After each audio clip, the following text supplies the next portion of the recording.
Yo, RK June, ambok pagtatarasol iban mga lang, daing halupa sug, di magodi hasambuangan. Karina kamo. Yung unang kita ko parang alam mo yung tambay na nakachinelas lang tapos yung headset niya nakaw lang sa computer shop, parang ganun yung itsura niya. So yun din siya muna pinansin hanggang nag-comment siya sa sulat ko. So sabi ko parang may alam ata siya sa pag-rap. Iba na pagkisunga mo si bali miligutin kita natin kung banga daw di ba. Yung bata pa siya, dati na siya nag-rap. Magulat kami mga kapatid ko. Hindi siya magtulog ng gabi. Maggalit yung mga iba. Bakit di daw matulog? Pagtingin ko, nandoon siya sa likod ng bahay mag-isa. Parang nagaganyan siya. Oh, yan na nga, ma'am. Parang baliw. Subay na kita humate. Sulat ako kalangan din pasing grade 3. Pasal may nuino ako mataod. Mataod din biya. Mag-sud pa lang pikilan ko notes. Oh, ipansin lyrics. Tapos, nag-start pag sulat tarasol. Pasal, pagkakitaan ko yun, apo ko yan. Pagkadungkon ko, mga tarasol sila ipagawa. Oo, tapos, babaya ako sa dumungog kalangan. Kung masarap lang ko, dumungog kalangan ini. Biya rin bain lang ko mangin tarasol ini, pansin biya, kalangan. Papaghaybulon ko karwa.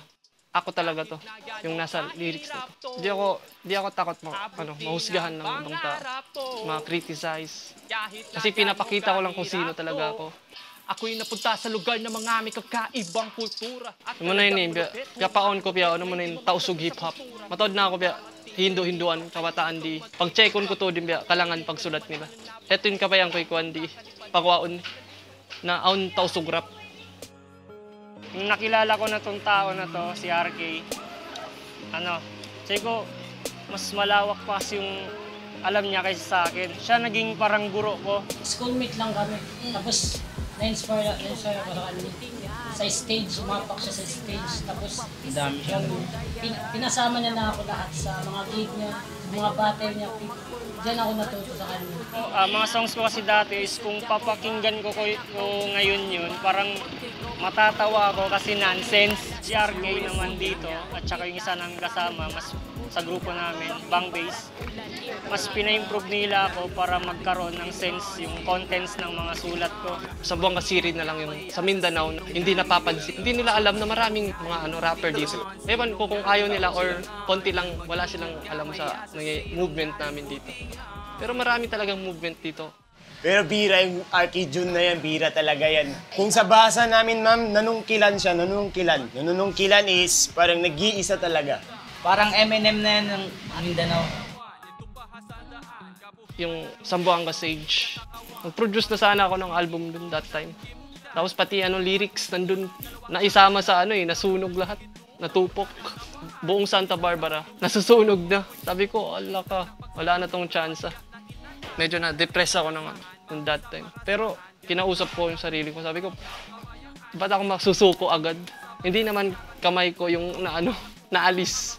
Pwede pa rin ako kumanta, pwede pa rin ako magsulat. Doon na, hanggang saan, naisulat ko yung ito, yung maglaway rin sakit. Kakantian da sin lingkap, intangian jumatu, kasambit anda sin uyumin, tangis iwan susamu. Yarin dia, pinaka-favorite ko to lines, alam sin kalangan ini, maglaway rin sakit. Pasal, inito din biya, kimugdan ka ako. Di, amo na yun storya sin pag-asa ko. Nag-deal ka ako, hope, at ako kita ko nila kon pag-asa kakabuhi singa kita niyo yun